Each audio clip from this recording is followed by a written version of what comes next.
Welcome back to Brian's Kitchen. I'm Brian, this is my kitchen.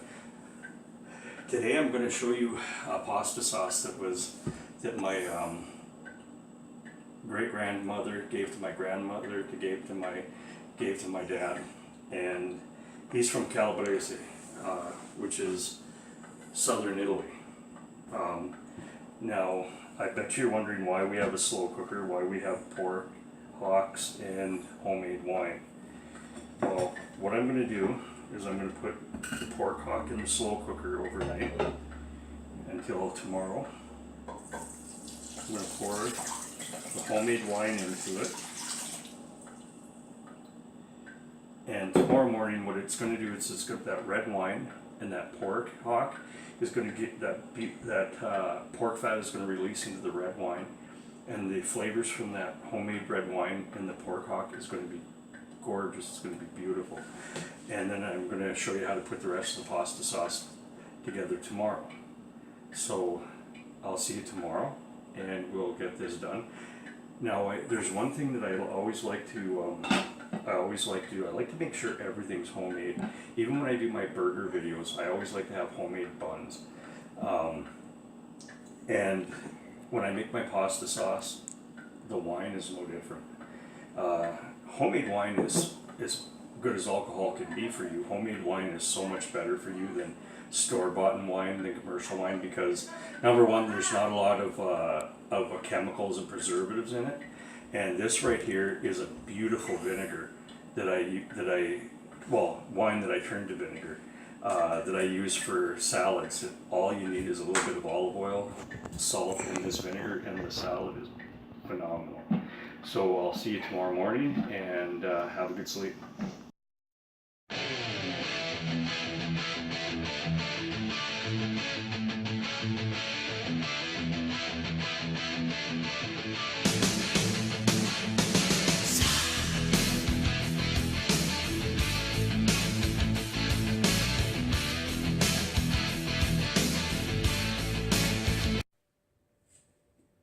Welcome back to Brian's Kitchen. Good morning. It's the next day now, so I've already rendered all the fat out of the pork hock, and it's kind of neat because what it does is it kind of gives that pork hock a kind of a prosciutto parm kind of a flavor to it. As soon as I take that thing out of the slow cooker after it's been sitting in there all night, getting soft and getting beautiful like that, is my family just goes at it like a bunch of rabid prawns. But here's the pork fat right here with the half bottle of homemade wine. And as I said, I like to use homemade stuff in my food because you know what, it tastes better and it's healthier. You don't have all those, as healthy as wine can be, I guess. It's got, you don't get all those preservatives and chemicals in the homemade wine that you do with the commercial wine. Another thing I did was I took 2 large onions and 2 whole bulbs of garlic, and I emulsified it into a paste in a food processor. Now if you go back to my ravioli recipe, you'll see how I emulsify, the best way to emulsify products, I get food. I've got about, I'm not really a measurer, so this is about a 1/4 cup of basil, 1/4 cup of oregano, a couple tablespoons of salt, and roughly about 10 pounds of crushed tomatoes. So what I'm going to do here now is I'm going to go over and I'm going to start getting everything into the pot, getting it started, and I'll be back in a few minutes. Hi, welcome back. Now I've got my big stock pot here with about, I don't know, half a cup of olive oil, because I got about a cup of olive oil in this mash right here in my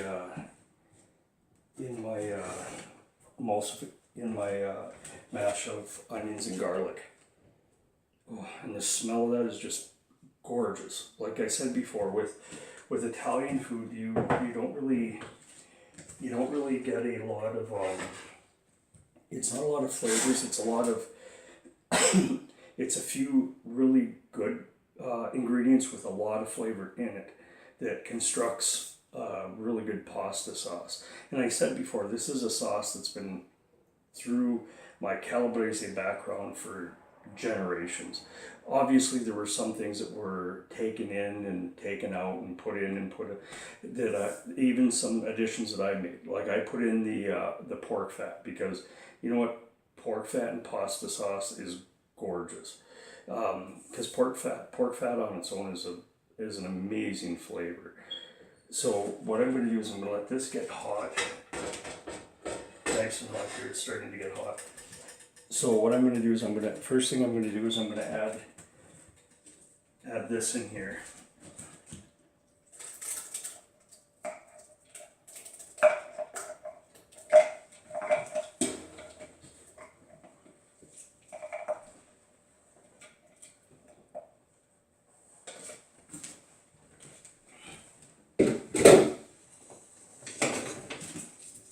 I'm just going to let this start to sizzle a little bit.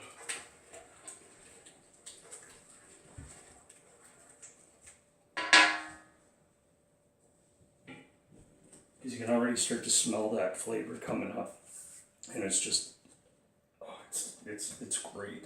It's a great flavor.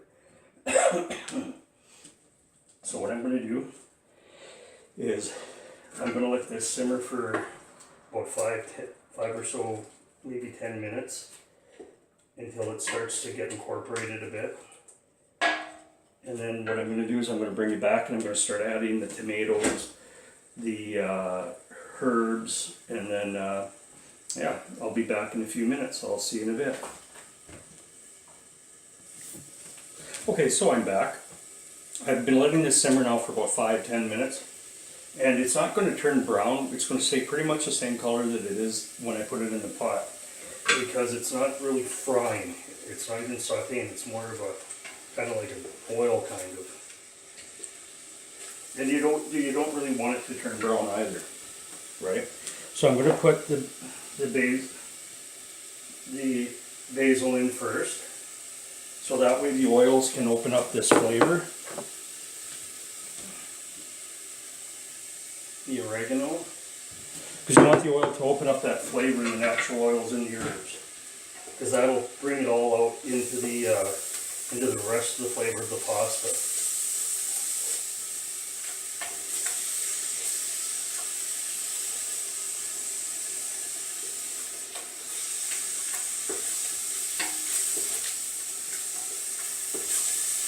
So you can already start to smell. You know, reach forward a bit, scratch your screen, and you should be able to smell this. So, because the smell is starting to come out of those herbs really nice. So we'll add the first bit of tomatoes here.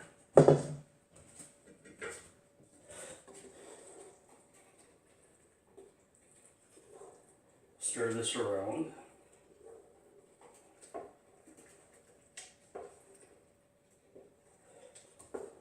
So I guess for me the best way to blanch a tomato is, well, I'm pretty sure there's videos all over the internet on how to blanch a tomato. All you do is you boil water, you soak your tomatoes in that water until the skin starts to get loose,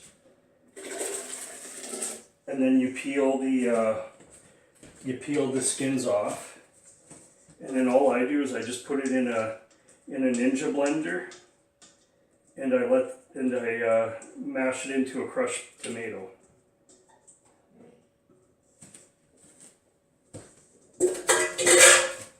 So here, let me get the rest of this out of here real quick.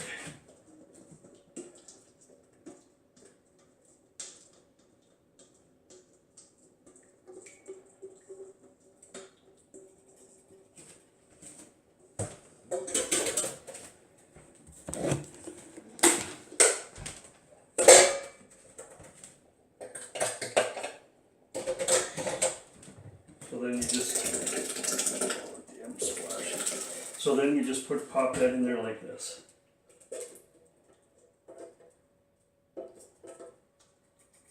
Kind of give it a stir.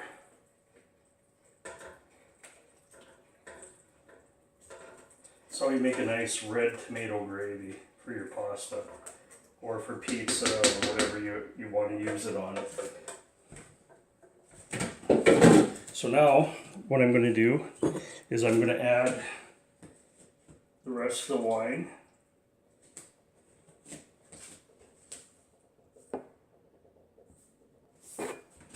So now what I'm going to do is I'm going to add that beautiful pork and red wine sauce that I made.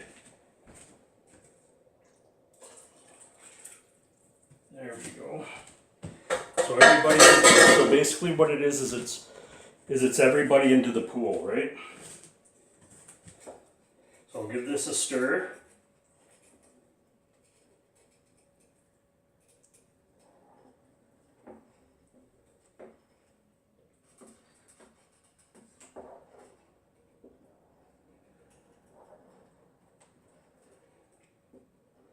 So what I'm going to do, I'm going to put this now on medium low, and I'm just going to let it boil for about 3 hours. So all those flavors just marry together. And I'll see you in 3 hours. Okay, so now the pasta sauce is done. It's been simmering for about 3 hours. The final product is done. So now all I'm going to do is I'm going to jar it. I'm going to sterilize some jars, jar it, seal them, put them on the shelf, get them ready. And as I said, if you like these videos, please subscribe. It would help out a lot if you want me to keep making them. Actually, I make them anyway just for my own joy and fun. I like doing them. So if you like them, subscribe, share, hit the like button, and yeah, just leave a comment. Let me know what you think. I'll see you next time.